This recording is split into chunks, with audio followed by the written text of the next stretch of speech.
Business update સારા હતા અને એના પછી રિકવરી પણ સ્ટ્રોંગ હતી કારણ કે માર્કેટે ડાયજેસ્ટ કરી લીધું છે કે 20% ઉપર ગ્રોથ નહીં આવે અને એના આધારિત આઈ થિંક કે લોઅર બેઝ અને લોઅર એક્સપેક્ટેશનના હિસાબે અહીંયા સારું રિકવરી છે બંને કંપનીઓ લાઈક કે ડીમાર્ટમાં પણ જો ટ્રેન્ડ પણ જો બંનેમાં સારી રિકવરી છે. અત્યાર સુધી વીમાર્ટ વી2 રિટેલ આ બધાના નંબર્સ છે એ વધારે સ્ટ્રોંગ રહ્યા પણ હવે ચારે ચાર કંપનીઓ છે મેજર વીએમએમ છે ટ્રેન્ડ છે સાથે મીન્સ કે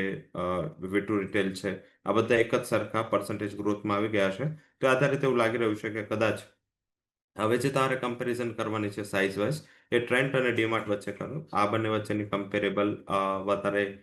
ડેટા છે અને હવે એવું દેખાઈ રહ્યું છે કે અહીંયા કદાચ રિટેલ સેક્ટર છે લો લેવલથી એકવાર અહીંયા as a part of defensive ઊભું રહ્યું છે. હાલાકી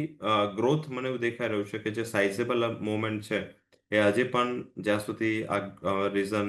મીન્સ કે માર્કેટ થોડી સ્થિર ના બતાવે કારણ કે જ્યારે પહેલા 4,000 હતું ત્યારે નિફ્ટી ઘણી ઉપર હતી ત્યારબાદ કરેક્શન માર્કેટમાં ઘણું આવ્યું પણ અહીંયા ડિફેન્સિવ સેક્ટરને સારા નંબરના હિસાબે ઓલરેડી નીચેના લેવલથી સારો રનઅપ આપી દીધો છે.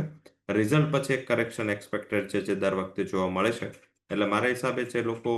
ફસાય છે જેમને હાયર લેવલે 4,000 4,100 એવા કોઈ પણ લેવલે ખરીદી કરી છે તો નિયર અબાઉટ ટુ 4,000 એકવાર એ પોઝિશન પર પ્રોફિટ કે લોસ જે થતો હોય એ રિઝલ્ટ પહેલા બાંધી લેવો જોઈએ. પોસ્ટ રિઝલ્ટ ફરીથી આપણે એને રિવ્યુ કરીશું અને જો લોઅર રેટ પર મળશે તો ફરીથી એને બાઇંગના ચાન્સ બની રહ્યા છે.